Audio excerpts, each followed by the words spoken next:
तो दोस्तों आती इंडस्ट्री ने अपने क्वार्टर फोर के नंबर को डिस्क्लोज कर दिया है। तो चलिए देखिए क्वार्टर फोर के नंबर्स के अंदर, लेकिन उससे पहले बता दूं कंपनी की ओर से डिविडेंड की अनाउंसमेंट की गई है। बहुत ही छोटा डिविडेंड दिया गया है, ₹1 के हिसाब से कंपनी की ओर से डिविडेंड की अनाउंसमेंट की गई है।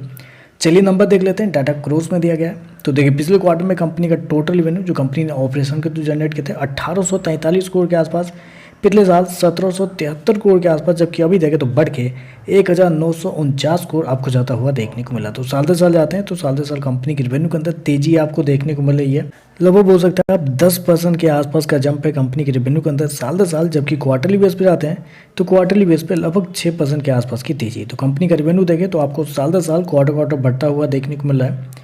कंपनी शो कितना किया 1949 करोड़ का रेवेन्यू इस क्वार्टर में, जबकि मार्केट का अनुमान भी था लगभग 1900 करोड़ के आसपास। तो मार्केट का अनुमान से तो थोड़ा सा बेहतर आपको देखने को मिल रहा है। खर्चे की बात करते हैं तो देखिए पिछले क्वार्टर में कंपनी 1804 करोड़ खर्च किए थे, पिछले साल 1647 करोड़, अभी देखें तो 1858 करोड़ के आसपास आपको देखने को मिला। तो खर्चे भी देखें तो खर्चे भी कंपनी के थोड़े से ज़्यादा इस क्वार्टर में देखने को मिले हैं साल दर साल, क्योंकि जितना रेवेन्यू नहीं बढ़ा है उससे ज़्यादा कंपनी के खर्चे आपको बढ़ते हुए देखने को मिल रहे हैं। बेसिकली हमें इस क्वार्टरली बेस पे तो जज करना ही नहीं है, क्योंकि केमिकल सेक्टर की कंपनी है, तो ऐसे में आपको क्वार्टरली बेस पर जज नहीं करना, आपको साल दर साल ही देखना है।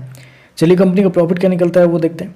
तो देखिए पिछले क्वार्टर की बात करते हैं तो पिछले क्वार्टर में 46 करोड़ का प्रॉफिट था, पिछले साल 132 करोड़ के आसपास, जबकि अभी देखें तो गिर के 96 करोड़ आपको जाता हुआ देखने को मिला। तो साल दर साल जाते हैं तो साल दर साल कंपनी के प्रॉफिट के अंदर गिरावट आपको देखने को मिली। लगभग बोल सकते हैं 27% के आसपास की गिरावट है कंपनी के प्रॉफिट के अंदर साल दर साल। जबकि क्वार्टरली बेस पे जाते हैं तो एक अच्छी खासी तेजी है, लेकिन मैंने ऑलरेडी आपको बताया कि क्वार्टरली बेस पे हमें जज नहीं करना है, हमें बेसिकली साल दर साल ही देखना है। साल दर साल कंपनी का प्रॉफिट गिरता हुआ देखने को मिला है। कंपनी शो किया 96 करोड़ के आसपास का प्रॉफिट, जबकि मार्केट का अनुमान था लगभग 70 करोड़ के आसपास। तो मार्केट के अनुमान से तो बेहतर आपको देखने को मिल रहा है।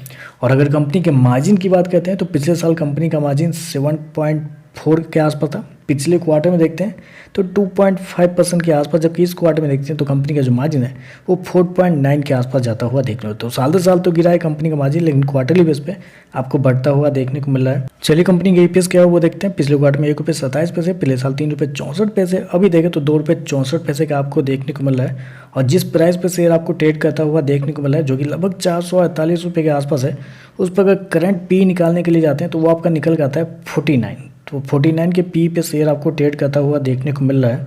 तो ओवरऑल अगर नंबर को समराइज करूँ तो ऑन पेपर अगर आप देखते हैं तो रेवेन्यू आपको बढ़ता हुआ देखने को मिला है, प्रॉफिट आपको गिरता हुआ देखने को मिला है साल दर साल। लेकिन जब एस्टीमेट के हिसाब से देखते हैं तो रेवेन्यू प्रॉफिट दोनों देखें तो मार्केट की एस्टीमेट से बेहतर आपको देखने को मिल रहा है। तो देखते हैं इस पर मार्केट कैसे रिएक्ट करता है। आज के लिए बस उतना ही। वीडियो पसंद आए तो लाइक कीजिएगा, साथ में साथ चैनल को सब्सक्राइब जो कीजिएगा। धन्यवाद।